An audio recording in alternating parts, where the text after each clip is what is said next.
सभी शिव भक्तों को मेरा प्यार भरा नमस्कार और हर हर महादेव। आज हम आपको पुनर्जन्म की एक ऐसी घटना के बारे में बताने जा रहे हैं जो आपके होश उड़ा देगी। आज आपको बताएंगे कि कैसे एक शिव भक्त ने पुनः जन्म लेकर अपने कातिल का पर्दाफाश किया। यह घटना शुरू होती है महाराष्ट्र के नासिक जिले में रहने वाले एक मध्यम वर्गीय परिवार से। वहां एक बच्चे का जन्म हुआ और उसका नाम प्रमोद रखा गया। जन्म से ही उसके साथ अजीब बातें होने लगी। जन्म के समय प्रमोद के मुंह में 2 दांत थे। इससे उसके माता पिता को लगने लगा कि यह कोई सामान्य बच्चा नहीं है। समय बीतने लगा और प्रमोद 8 वर्ष का हो गया। जैसे जैसे समय बीत रहा था, प्रमोद से जुड़ी बातें उसके माता पिता को चिंता में डालने लगी थीं। रात में सोते समय वो चिल्लाने लगता था, मुझे मत मारो, मुझे छोड़ दो। ऐसा प्रमोद के साथ अक्सर होता था, मगर घर वाले इसे महज बुरा सपना समझकर नजरअंदाज कर देते थे।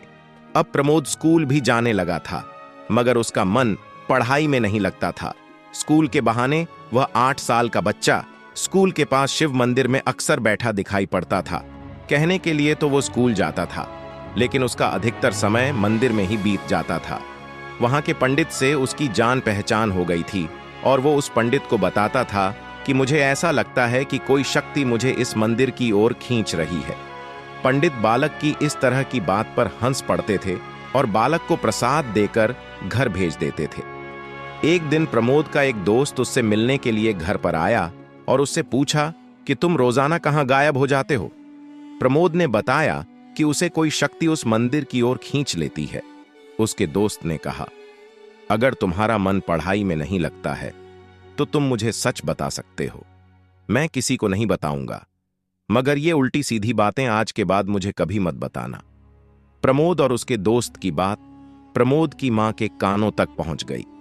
उसकी मां ने उसे बहुत डांटा कि वो स्कूल की जगह मंदिर में जाकर बैठता है, लेकिन उसको एक डर भी सता रहा था कि शायद किसी बुरी शक्ति के प्रभाव में प्रमोद आ चुका है। प्रमोद के माता पिता उस मंदिर में पूछताछ के लिए गए तो पता चला कि प्रमोद पिछले 6 महीने से वहां आ रहा था। यह बात सुनकर उसकी मां के पैरों तले से जमीन खिसक गई, मगर पंडित ने उसे बताया कि प्रमोद कहता है कि उसका असली नाम रामकिशन शर्मा है।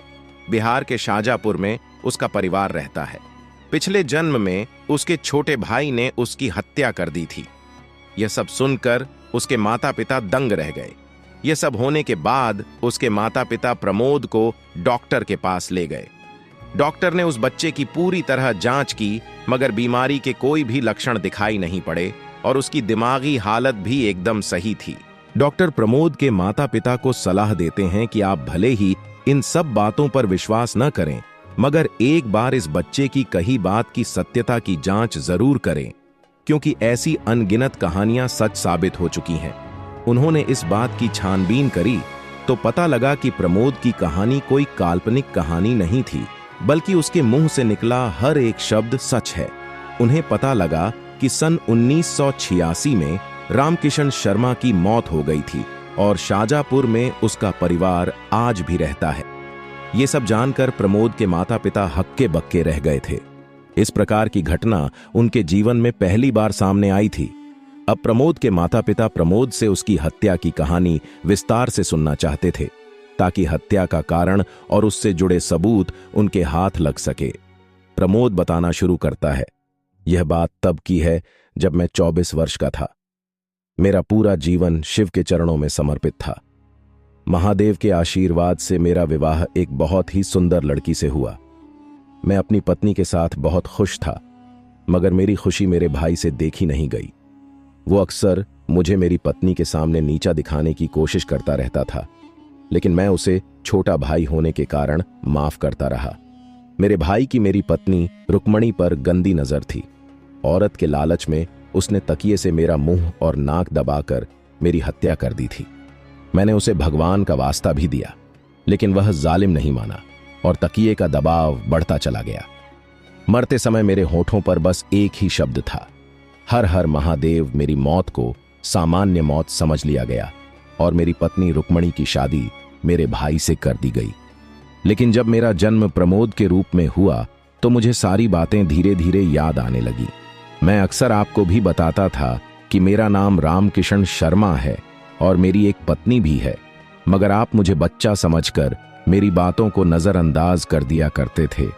इसी वजह से मैं मंदिर में जाकर बैठ जाया करता था और शिव भक्ति करता था, क्योंकि मुझे और कोई रास्ता नहीं दिख रहा था।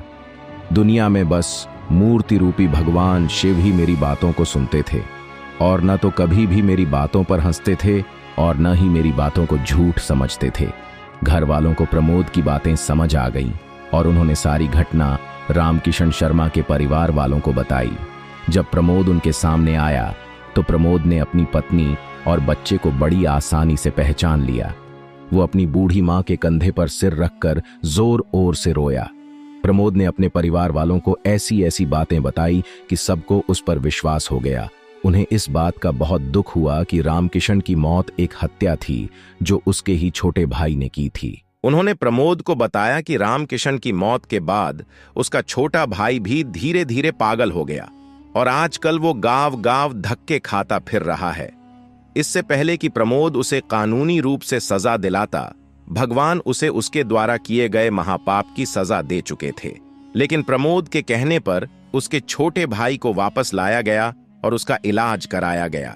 प्रमोद का कहना है कि उसे तो पहले ही भगवान उसके किए कर्मों की सजा दे चुके हैं। अब समय है हमें अपने कर्तव्यों को निभाने का। शिव भक्तों की यही तो खासियत होती है कि वो किसी भी इंसान को बहुत जल्दी माफ कर देते हैं। आप कमेंट बॉक्स में जरूर बताइएगा कि इस घटना के बारे में आपके क्या विचार है। यह भी बताइएगा कि क्या प्रमोद ने अपने भाई को माफ करके सही किया। वीडियो को लाइक करना और चैनल को सब्सक्राइब करना न भूले। धन्यवाद।